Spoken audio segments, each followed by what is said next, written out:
בשמך, יקדש ששמך, תעשה חמולך, תוך על הרמה, אבלך לחם אוכול יומה, لا تسمح التجربيوزة بس نشنع نشهد آمين.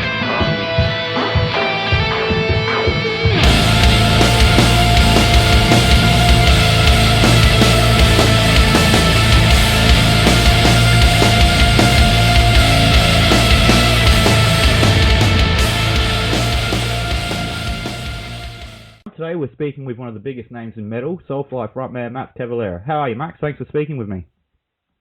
Yeah, man, I'm good. Good to be here. So Soulfly's 10th album, Archangel, is out now worldwide, and by all accounts, everyone is digging it. Are you happy with the album and the response it's received so far? Very happy, and I think the response has been incredible. Everybody really dig the album, and I think it's a more heavy album, more extreme album for Soulfly, a little bit faster,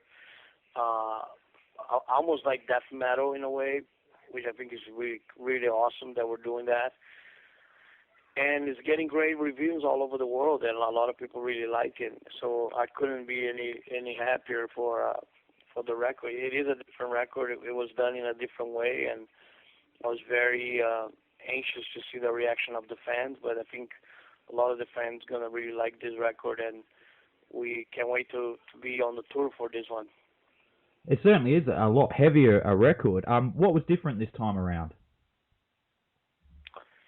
Just motivation. You know, I want to really make a heavier record. I listen to heavier music myself.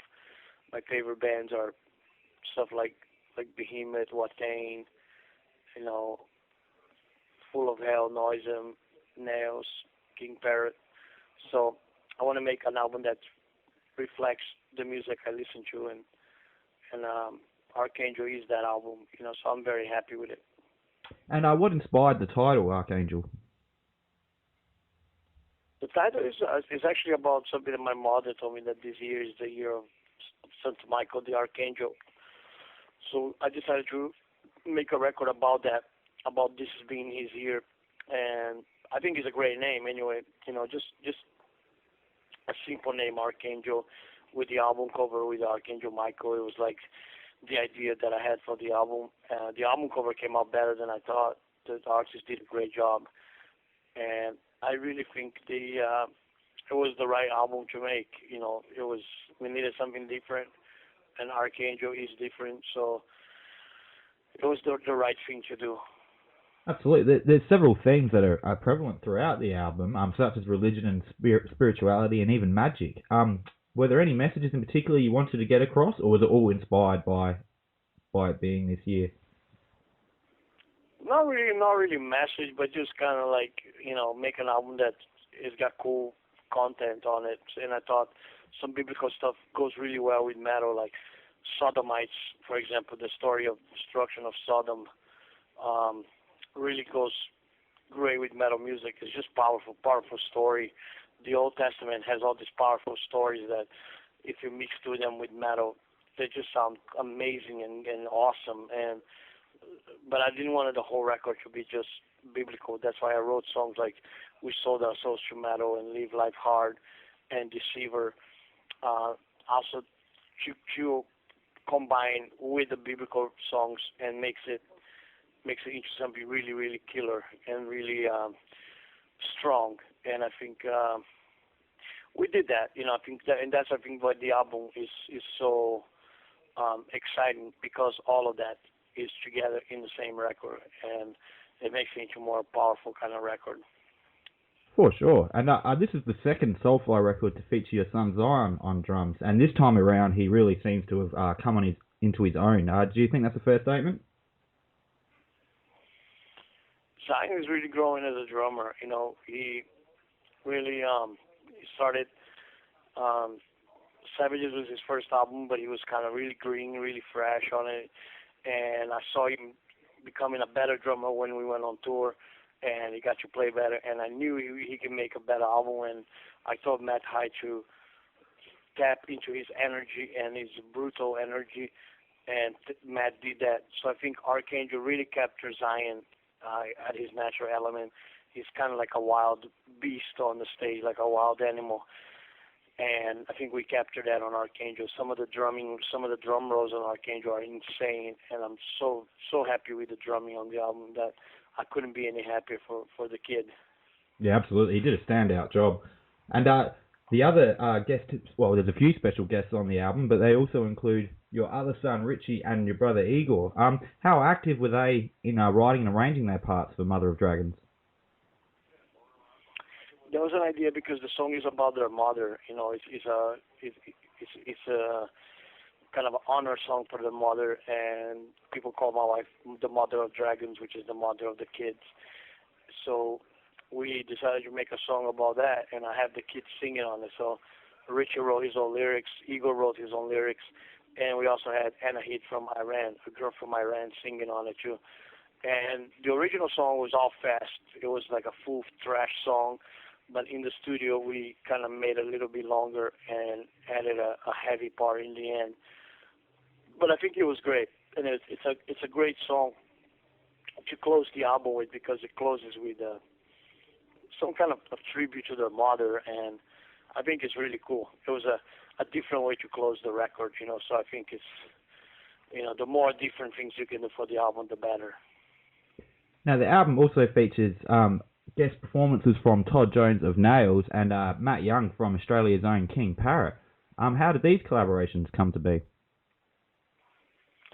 Well, I'm a fan of both bands. I'm a big fan of Nails and a big fan of King Parrott. And I decided this album to have younger bands collaboration. You know, my older record, I have other people like Tom Araya, Neil from Clutch, Mitch from Napalm Death. And this time around, we decided to have some newer people as guests. So I decided to call Todd and have Todd on Sodomites, and it was great. He did a great job, especially the beginning of Sodomites. Sounds just like a pissed off God. And then, of course, Matt, that met him in Soundwave and became good friends with Matt. And I love King Parrott, and Live Life Hard was the perfect song for him. His voice is perfect, and the chorus is so punk rock and so killer, man. You know, I just love the collaboration. I want to make more collaboration in the future. I love the fact that metal bands are helping each other like that. And I think that's how it's supposed to be, man. You know, people need to help each other. That's the only way we're all going to go forward. Absolutely. So touring-wise, you'll be hitting North America from late September through October. How many tracks from the album are you going to be playing? What's that? How many tracks from Archangel are you going to be playing on your upcoming tour? We don't know yet, but I think it's at least half of the record. You know. Wow. I would like to play it at least. The song's got 10 songs. The album's got 10 songs. So at least 5 songs, 6 songs will be great. Then we can play all the other classics from all the other records and, you know, make a big set list. I think it's going to be a great set list for the next tour. Excellent. Sounds like it. So what are your touring plans for after North America? Are you going to make it down to Australia at any point? I hope so. I hope next year we can come. We have a European tour in January. After that, we're kind of free. So we hope we can come up with something for the Australian fans. It'll be great. Maybe with King Parrott even. Yeah, we'd love to hear you and Matty sing Live Life Hard. That'd be brilliant. Yeah, I hope we can make something like that happen. So you yourself have always been one of the most hard-working people in metal, and you've amassed a pretty impressive discography thanks to your work with Soulfly and Sepultura and Cavalera Conspiracy and Nailbomb and Killer Be Killed. Do you ever plan on slowing down? Yeah, you know, I think I will slow down a little bit now in the future. You know, I don't feel that we need to release an album every year. I think I can tour now for Archangel for a long time and, you know, take it easy a little bit. You know, that's what I'm trying to say. But I will look forward to make another Killer BQ record in the future. I think that's going to be great. It's another challenge. Try to make a better record than the first one. And, you know, just keep going. I plan to slow down, but I don't plan to stop. Now, obviously, you helped to take over the metal world as a co-founding member of Sepultura in the 80s and 90s, but you've also achieved a hell of a lot of success with Soulfly, who you've actually been with longer. Is there a band that you were more proud of, or is it sort of an equal thing? Well, I'm a bit more proud of Soulfly because it was harder. You know, Soulfly had much more obstacles, and it was much harder to get off the ground and have people accept it, Soulfly, the way it is. But I'm also, of course, proud of Sepultura because I think what we did, we coming from Brazil, being the first Brazilian band to break out of the international scene, was actually a big feat that I'm very proud of it. So I'm actually proud of both bands, honestly. But I love Soulfly now, and I think Soulfly is in a we're on the right path right now to just do what we like and what we do, and what we are doing is very strong, very powerful, and I just wanted to continue. Excellent. And just to finish up, at ARMI, we're all about inspiring young people to live their dreams. What advice would you have for anyone that's wanting to be successful in a metal band? Don't give up. Follow your dreams. You know, don't let people bring you down about things they say. Sometimes the best weapon is rejection. You know, when you're rejected, use that as a weapon. Turn that into something positive in your music. Those are the best advice I can give musicians. Excellent. Well, thank you for that. And thanks for your time in general, Max. Good luck with the tour, and congratulations on another stellar album. Right on. Thanks, brother.